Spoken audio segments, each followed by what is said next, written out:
पहले तो उन्होंने फ़ोन छीना, फिर पैसे भी छीन लिए। जब वो गाड़ी की चाबी निकालने लगे, उसके बाद मेरी उनसे जो हाथापाई हुई, उस बीच में उनमें से एक ने कांच की बोतल फोड़ के मेरे गले पे मार दी। अगर कस्टमर ने कंप्लेन की तो हमारी आईडी 15 मिनट के लिए होल्ड कर दिया या ब्लैक लिस्टेड कर दिया। लेकिन उसके बाद भी मेरे साथ एक और छेड़छाड़ का हादसा हुआ था। मैंने उसके लिए कम से कम 20 बार उनको कंप्लेन की, लेकिन वो दिन है और आज का दिन है, तकरीबन 7-8 महीने हो गए, अभी तक कोई सुनवाई नहीं। हमें अपनी येलो प्लेट देख के लगता है यार ये श्राप है। ये येलो प्लेट देखते ही ना लोगों को लगता है यार ये तो एवं ही है। किसी की कमेंट होगी यार कैरेक्टरलेस होगी, किसी की कमेंट होगी यार एवं ही होगी, अरे यार बर्बाद होगी। अरे एसी चला दो। मैंने कहा सर ठंडी में मुझे परेशानी हो जाएगी, मैं एसी नहीं चलाऊंगी। अभी वाइफ को कह रहा तो अभी कैंसिल करी इसकी राइड, अभी यहाँ इसके में नहीं बैठना है, इसको फीडबैक देना है, इसको बहुत सी बेकार फीडबैक देना है। मैं कहा कोई बात नहीं सर, आपको जो करना है ना कर दीजिए।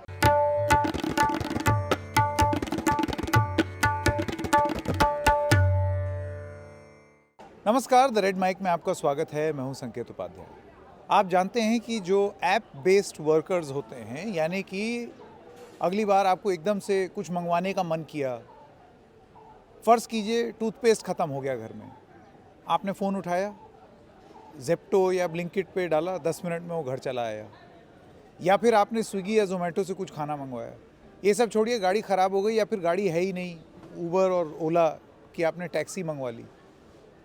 इन सब में अमूमन आपको पुरुष दिखेंगे, लेकिन आप जान के हैरान होंगे कि बहुत सारी ऐसी महिलाएं भी हैं जो कि इस गिग अर्थव्यवस्था का हिस्सा बनना चाहती हैं। सोचिए ऐसे ही उनके लिए समाज में कितनी तकलीफ़ें हैं। उसके बाद इतने चुनौतीपूर्ण माहौल में भी वो अपना पैर जमाने की कोशिश कर रही हैं। क्या दिक्कतें झेलती हैं वो, क्या परेशानियां झेलती हैं। हमारे साथ ऐसी कुछ महिलाएं यहाँ पर हैं। आप सब लोगों का बहुत बहुत धन्यवाद समय निकालने के लिए। मैं समझ सकता हूँ ये बात और ये दर्द कि अभी आप क्योंकि यहाँ हैं तो जाहिर सी बात है वो ऐप या वो फ़ोन बंद करके आप यहाँ आई होंगी, यानी कि आज के दिन का खर्चा या आज के दिन का पैसा नहीं मिलेगा, ख़त्म हो गया, ये समझ में आ रहा है। बहुत कम समय लूँगा। मैं आपसे जानना चाहता हूँ कि अभी थोड़ी देर पहले हम मंच पे भी थे और आपने बताया कि बहुत सारी महिलाएं हैं। मैं देख रहा था कि आप कुछ हद तक सकुचा रही थीं, महिलाओं की समस्या आप बता भी रही थीं। उसके साथ साथ मैं इसको क्या समझूं, ये जो आप सकुचाई इसको मैं क्या समझूं? ये आपका संकल्प है, निराशा है या उम्मीद है जिसकी वजह से आप थोड़ा सा खामोश भी हुई और उसके साथ साथ अपना आपने बात भी रखी? इसे तो आप मेरी निराशा ही कहेंगे, क्योंकि मैं 2015 से उबर से जुड़ी हुई हूँ और इस दौरान जब तक बात मुझ तक थी तो मैंने वो वहाँ पे भी बोला, यहाँ भी बोलूँगी कि वो मेरा समथिंग रहा कि कुछ करने की इच्छा नहीं थी। मैं ठीक है अपने बच्चों के लिए कमा रही थी, जितना अर्न कर रही थी उसमें गुजारा कर रही थी और चल भी रहा था। लेकिन जब बात आई कि मुझसे मेरे जैसे कई बहुत सारे लोग हैं कि जो इस फील्ड में आना चाहते हैं, अपना पैर जमाना चाहते हैं, अपनी गृहस्थी भी देखना चाहते हैं और अपना काम भी करना चाहते हैं। उसमें बहुत सारी आप जैसे देखेंगे, ये बहुत छोटी सी उम्र की लड़की है लक्ष्मी, और प्रियंका ये सिंगल मदर है, शोभा जी विडो हैं और देन वो भी विडो है।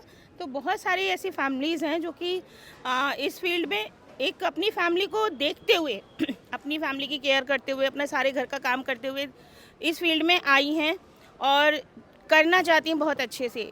संकोच मेरा वो वहाँ आके मेरे माथे पे खड़ा हो जाता है कि जब हमारी खुद की सरकार हमें सपोर्ट नहीं करती है। उबर एक विदेशी कंपनी है और हमारे देश में चल रही है, और अगर जब हमारी महिलाएं बहनें इस काम को करना चाहती हैं और ज़ोर शोर से करना चाहती हैं, कोई डर नहीं है, हमें आज किसी का भी डर नहीं है। मैंने जब ये ज्वाइन किया था 2015 में, उस टाइम बहुत सारे केसेस हो रहे थे कि फीमेल्स को मेल ड्राइवर छेड़ते हैं, परेशान करते हैं। मुझे लगा यार मुझे कुछ हट के करना चाहिए और इस लाइन में मुझे आना चाहिए। मैं भी तो देखूँ वो बहनें जो परेशान होती है, मेरी एक जिम्मेदारी, अगर मुझे ये आती तो मैं सिर्फ करूँ और उन लेडीज़ों को, उन लड़कियों को ये सेफ्टी दूँ अपनी थ्रू जो उनको मेल ड्राइवरों से मिलती है। जब मैं आई तब देखा कि कुछ सिचुएशन उल्टी भी है। यहाँ पे अगर मेल ड्राइवर परेशान कर रहे हैं ना, तो उससे ज़्यादा तो हम ड्राइवर परेशान हो रहे हैं। अब इस हद में अगर आप देखेंगे तो हमें बहुत सारी दिक्कतों का सामना करना पड़ रहा है। सीट पे बैठते ही, मैंने वहाँ भी अंदर भी बोला कि सीट पे बैठते ही हमारी प्रॉब्लम शुरू हो जाती है। सीट से उतरते ही हमें लगता है हम अपने घर आ गए, बस बहुत है। लेकिन सीट पे बैठते ही हमारी मेडिकल इशू हो जाते हैं। फिर हम मेंटली भी प्रेशराइज हो जाते हैं सीट पे बैठते ही, क्योंकि हमें उस टाइम पे लगता है कि यार हमें ये टारगेट पूरा करना है, यार आज अभी 500 का ही काम हुआ है, अभी आगे भी करना है, यार देखना घर भी जाना है, यार बच्चा बीमार है। फिर ऐप उठा के देखते हैं, यार आज तो हमने 700 रुपये का काम किया, यार अभी तो CNG के ही पैसे आए हैं, यार गाड़ी का पेट्रोल ख़त्म हो रहा है, इसकी इंश्योरेंस आ गई, या टायर भी फट रहा है, ये हो रहा है। मतलब बहुत सारी, ये हमारी एक हरासमेंट है जो हमें मेंटलाइज परेशान भी करती है और बीमार भी करती है। और सीट पे बैठने के बाद हम लोग सच में ही अगर आप हमारे मेडिकल इश्यूज देखें तो फीमेल्स की अपनी भी एक प्रॉब्लम्स होती है, और कभी उसको पीरियड्स हैं, कभी उसको यूरिन्स की प्रॉब्लम है, तो कभी कुछ भी है, बहुत सारी दिक्कतें हो जाती हैं, BP, शुगर, साफ बाथरूम तलाशना, ये भी अपने और आप में आपको सबसे बड़ी बात कि मैं ये बताऊं, पेट्रोल पंप पे हमें वॉशरूम खुले नहीं मिलते हैं। हमें मतलब कि हम अपने आप में ये तो फील करते हैं कि हम एक ड्राइवर हैं, हमारे लिए बहुत गर्व की बात है कि हम कुछ हटकर अलग काम कर रहे हैं। लेकिन वहीं ना हमें अपनी येलो प्लेट देख के लगता है यार ये श्राप है, कि येलो प्लेट देखते ही ना लोगों को लगता है यार ये तो ऐਵੇਂ ही है। किसी की कमेंट होगी यार कैरेक्टरलेस होगी, किसी की कमेंट होगी यार ऐਵੇਂ ही होगी, अरे यार बर्बाद होगी। ऐसा सब बोला है लोगों ने? हाँ, ये लोगों की कमेंट है। हमें कई लोग बोल के चले जाते हैं। एयरपोर्ट पे मेरे संग हादसा हुआ था कि रात को 2:30 बजे मैंने ड्रॉप किया, कस्टमर से पैसे ले रही थी, पैसे लेते लेते एक ड्राइवर मुझे गाली देता हुआ चला गया। मुझे भी जोश आ गया, मैंने बोला इसने दी तो क्यों दी। बोलता है घर में रोटियां नहीं सीखती हैं और बाहर चल दी। तो फिर मैंने उसको एयरपोर्ट, सुनाया कि नहीं कस के? सर मैंने सुनाया, मैंने तो उसे पीटा। अरे बाप, ये तो एयरपोर्ट इसका तो उतरने- समर्थन कैसे करेंगे? एयरपोर्ट उतरने नहीं दिया उससे। मैंने बोला जब मैं तुझे आटा गूंद कर देकर आई थी कि तू रोटी सेकी, तो मेरे पीछे पीछे एयरपोर्ट क्यों आया? बोला मैं तो तुझे जानता भी नहीं हूँ, तो ऐसे क्यों बोल रही है? मैंने बोला फिर तुझे कैसे पता कि मैं घर पे रोटी सेक के नहीं आई हूँ? फिर तूने कमेंट क्यों की? फिर पुलिस भी आ गई थी, मारा था उसे कि भाई तू होता कौन है रात को, अगर कोई लेडीज निकल रही है तो प्लीज उसे गलत ना लिया जाए। नहीं बिल्कुल, आप लोग सब उबर या ओला के साथ हैं? हाँ? किसके? उबर के साथ। मैं आपके पास आना चाहता हूँ, आपका शुभ नाम, और अभी जब पता चला कि आपके साथ क्या हादसा हुआ है तब तो एकदम दिल ही बैठ गया ये सुन करके। दर्शकों को बताइए कि क्या हुआ, क्या था, किस दिन की बात थी और किसने क्या किया? मेरा नाम प्रियंका है। मैं उबर में उस टाइम रात के 3 बजे, 9 जनवरी 2023 की बात है ये, रात के 3 बजे कश्मीरी गेट का जो एग्ज़िट वाला गेट है वहाँ पे कस्टमर को पिक करने के लिए जा रही थी। वो मेरे से जस्ट 100 मीटर की दूरी पे खड़े थे। इतने में ही चलती गाड़ी में, मैंने गाड़ी की पार्किंग लाइट ऑन कर रखी थी स्लो चलाने के लिए। चलती गाड़ी में पहले तो 2 लोग आए, उन्होंने शीशे पे पत्थर मारा तो मैंने गाड़ी एकदम से रोक दी।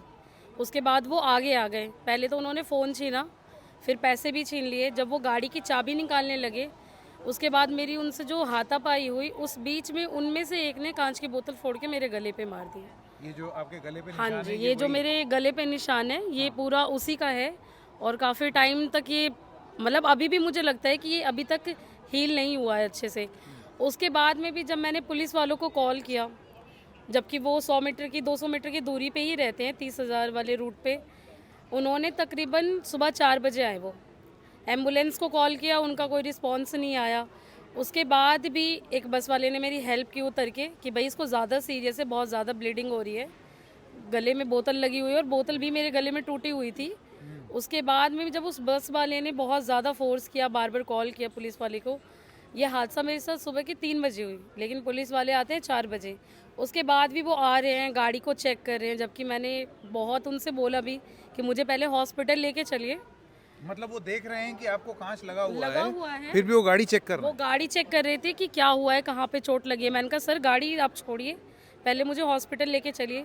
थोड़ी देर उनके साथ कॉन्वर्सेशन के बाद में मैं बोल नहीं पा रही थी, तब वो मुझे हॉस्पिटल लेके गए। उसके बाद से ना तो उन्होंने मेरी FIR दर्ज की, मैंने बताया भी कि कितने लोग थे, कैसे थे, क्या था, क्या उनका हुलिया था।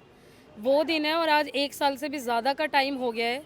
हमारी बहनों ने भी काफ़ी जाके मोरी गेट पुलिस थाना में प्रदर्शन वगैरह भी की थी, ऊबर के साथ भी कॉन्वर्सेशन करने की कोशिश की, बट वो तो बात ही नहीं करते।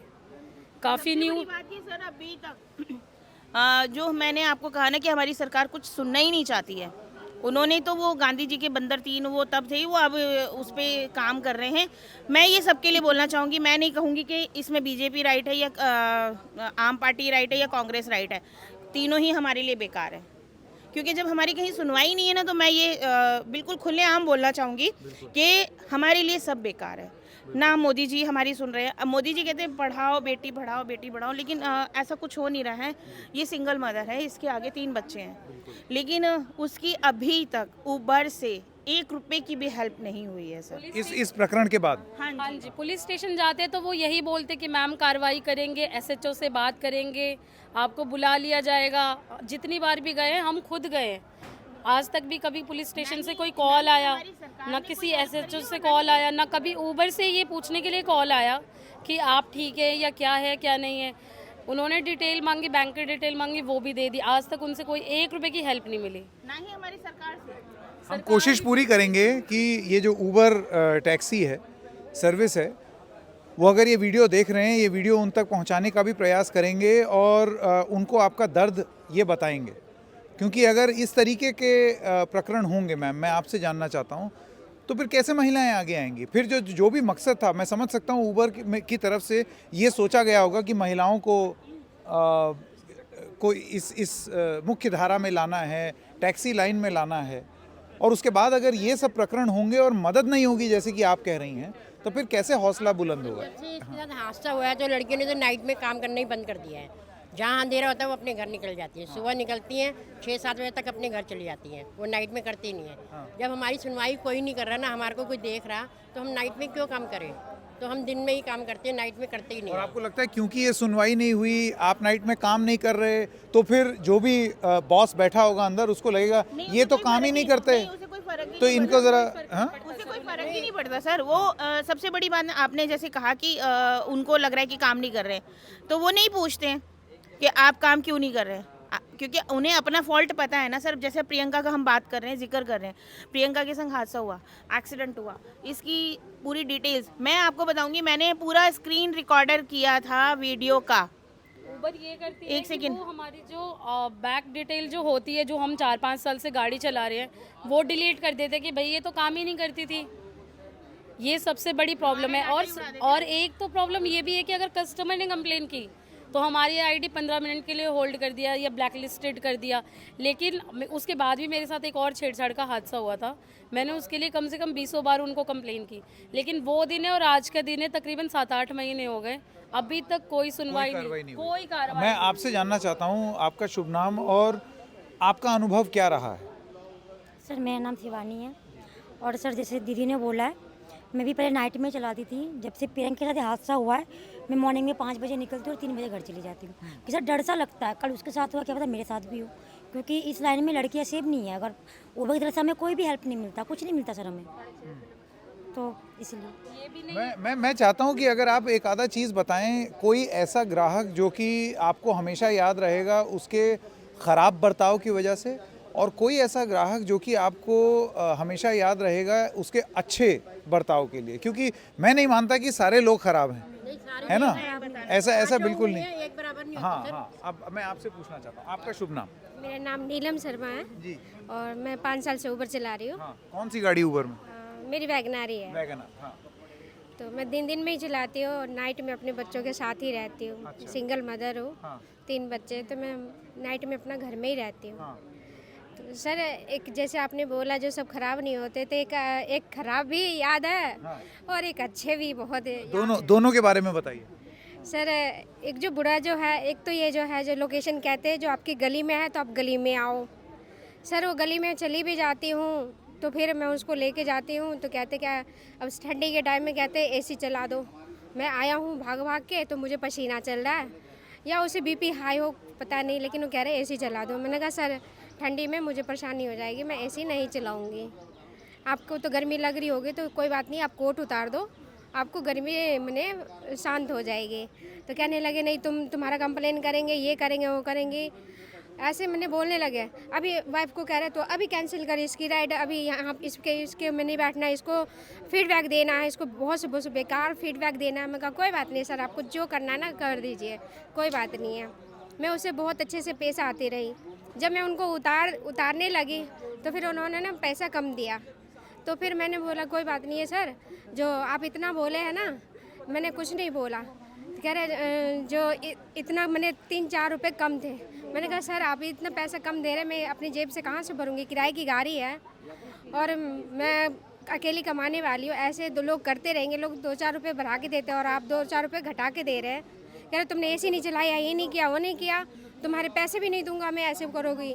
तो फिर मैंने बोलने लगे जो चलो आप जैसा महान है, मैं समझूंगी मैंने डोनेशन आपको कर दी है, कोई बात नहीं है सर। अच्छा, हाँ। तो फिर वो चले गए। मैं क्या कह रही हूँ अपनी बीवी को, जो अभी इसकी ना रेटिंग है ना बेकार, डालो इसकी रेटिंग। मैं कहा कोई बात नहीं सर। तो एक वो अच्छा मैंने नहीं लगा मुझे, जो एक जेंट्स हो के जो अपनी बीवी से इतना बोला, बेचारी बीवी भी उसकी शकदम हो गई, कुछ नहीं बोल रही थी, क्योंकि उसकी गलती भी नहीं ना हमारी गलती है। उसकी हस्बैंड दारू पी के या कुछ भी करके शायद उसको इतना पूरी रास्ता 25 मिनट का रास्ता था, इतना पूरी रास्ता ही बोलता ही गया। कुछ बड़ा वाहियात इंसान है जो भी होगा। सुनते रहे। एक अच्छा ये है जो मैंने मोदी नगर, हाँ पटेल नगर के पास है, मोदी नगर जो ये फ्लैट बने हुए हैं डल्फा का, तो उनमें से मैंने एक अंकल जी को लिया। तो वहाँ से मैंने पिकअप किया और ड्रॉप मैंने किया था शमशान में। तो उन्होंने पूरी मेरी कहानी जानना चाहा, जो आपने यही क्यों चुना, ऊबर क्यों चुना आपने, कुछ और भी उत्सुकता हुई कि आप ऊबर क्यों चला रही हैं? हाँ, जो आप क्यों चला रहे हो, क्या परेशानी होगी जो आप ये चला रहे हो, ऊबर चला रहे हो। ड्राइविंग करना आसान नहीं है, हर किसी की बात नहीं है। घर में होते हुए भी जो ड्राइविंग नहीं कर सकते महिलाएं, इतनी जो आप इतना परेशान हो के इतना ट्रैफिक में कैसे चला ले, मैं तो बहुत हैरान हूँ।